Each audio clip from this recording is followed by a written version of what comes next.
ગુજરાતમાં ખેડૂતોની સમસ્યાઓ ઓછી નથી, પરંતુ હવે ખેડૂતોની સમસ્યાઓ વધી રહી છે પાટણના રાધનપુરમાં. શું છે સમગ્ર મામલો, એની વિગતે ચર્ચા કરીશું.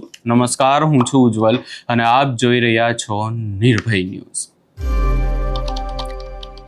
એક તરફ ગુજરાતમાં ખેડૂતો ડીઝલના ભાવ અને ડીઝલ માટે લાઇનોમાં ઊભા રહી રહ્યા છે, એને લઈને હેરાન પરેશાન છે. બીજી તરફ એમના ખેતરોમાં કંપનીના લોકો ઘૂસીને વીજપોલ ઊભા કરી રહ્યા છે, એને લઈને ખેડૂતો પરેશાન છે. ને હવે પાટણના રાધનપુરમાંથી એક નવી સમસ્યા ઊભી થઈ છે કે જ્યાં ખનન માફિયાઓ બેફામ બન્યા છે ને ખેડૂતોના ખેતરોમાં ઘૂસીને ખેતરોમાંથી માટી નીકાળવામાં આવી રહી છે.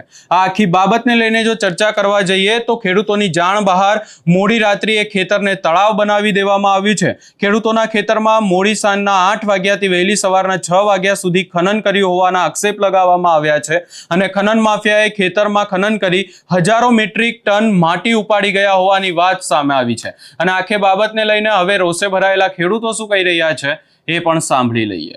રાધનપુર મારું ગામ છે, એમાં ભાઈ મારું ભાઈ ભરવાડ છું. ખેતર મારું ભાગીદારીનું છે, મારું ખાતાનું ખેતર છે. અને રાતનું ખોદી ગયા છે, આખા ટરબા ફરી ગયા. મારું ખેતર 10-10.5 વીઘા ખોદી નાખ્યું. હવે સાહેબ આવું ગરીબ માણસનું ખોદી નાખે તો અમારે ખાવું શું હવે? દ્વારા ખોદવા બરોબર, ઘાંચીના દવારા, ઘાંચી જાબીરભાઈ બ્રહ્મભાઈના દવારા ખોદવામાં આવી ગયેલું. ભવનભાઈ ભરવાડ છે, સદલપુરા ગામના છે.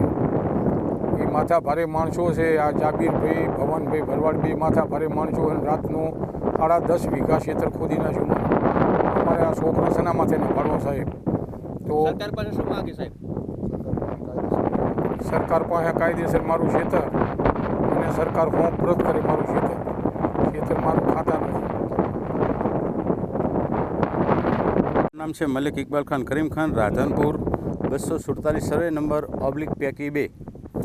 અને આ ખેતરની અંદર આ રાધનપુરના ગાંચી જાબીર હુસેન ઇબ્રાહીમભાઈ તેમજ ભરવાડ ભવનભાઈ સબદલપુરા, આ લોકોએ અગાઉ લગભગ છેલ્લા 8 દિવસથી આના અંદર ખોદકામ કાયમી માટે કરતા હતા. અમને ખબર પડી, અમે ગયા એમની પાસે પેલા ભાઈ તમે આ કેમ ખોદકામ કરો? તો એ લોકો દાદાગીરી કરવા માંડ્યા. જેમ આવે એમ એને ઠીક લાગે એમ બોલવા માંડ્યા કે આ તમારે શું એના કેમ? તો અમારો માલિકીનો હોય. એ લોકો એવું કીધું કે આ સી સરકાર જમીન છે. અમે કીધું સી સરકાર જમીન ક્યાં છે તારી? હાલે મારા ઉતારા, હાલે મારો ડોક્યુમેન્ટ. તો એ લોકો પછી એમ કરી અને અહીંયાથી જતા રહ્યા. પછી અમે નીકળી ગયા અને બીજે દિવસે રાતે આવીને પાછો એને કામ કર્યા. વળી પાછા અમે એને કહેવા ગયા તો એ લોકો દાદાગીરી કરવા માંડ્યા. તો એ પછી અમે કંઈ ધ્યાન ના દીધું, પછી જવા દો.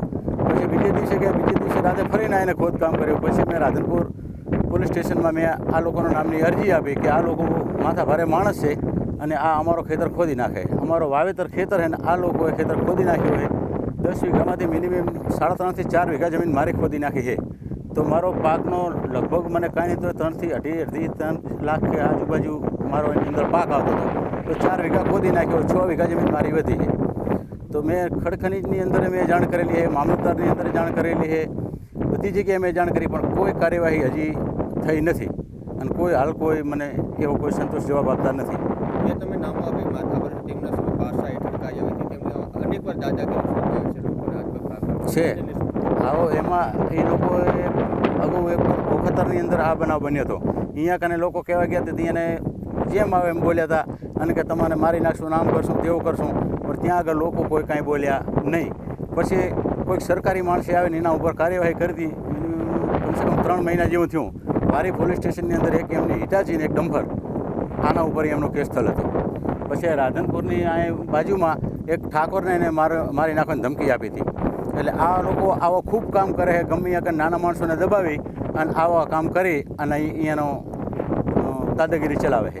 આ માટી ઉપાડી ક્યાં નાખ્યું? માટી ઉપાડીને નાખેલી છે અહીંયા આગળ જ છે જંગલેશ્વરમાં. અને બીજી જે ભવનભાઈએ જે નાખી છે એ રાધનપુર આપણે નવી ઇધારા જે છે એમની પાછળ અહીંયા આગળ નાખી છે. જાબીરભાઈએ અહીંયા આગળ નાખેલી છે જંગલેશ્વરમાં. મારું નામ છે મલિક ઇકબાલ ખાન કરીમ ખાન. અહીંયા સ્પષ્ટ જોવા મળી રહ્યું છે કે આ લોકોને ના તો તંત્રનો ડર છે, ના પોલીસનો ડર છે.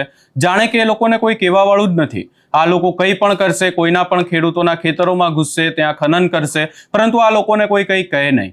આવો જ ક્યાંક ને ક્યાંક આ ખનન માફિયાઓ હાલ બેફામ જોવા મળી રહ્યા છે અને અમને કોઈનો પણ ડર નથી જોવા મળી રહ્યો. આજે આખી બાબત પાટણના રાધનપુરમાંથી સામે આવી, એને લઈ તમારો શું અભિપ્રાય છે અમને કમેન્ટ કરી જરૂર જણાવશો. અને અમારી ચેનલ નિર્ભય ન્યૂઝને લાઇક, શેર, સબસ્ક્રાઇબ કરવાનું ભૂલશો નહીં.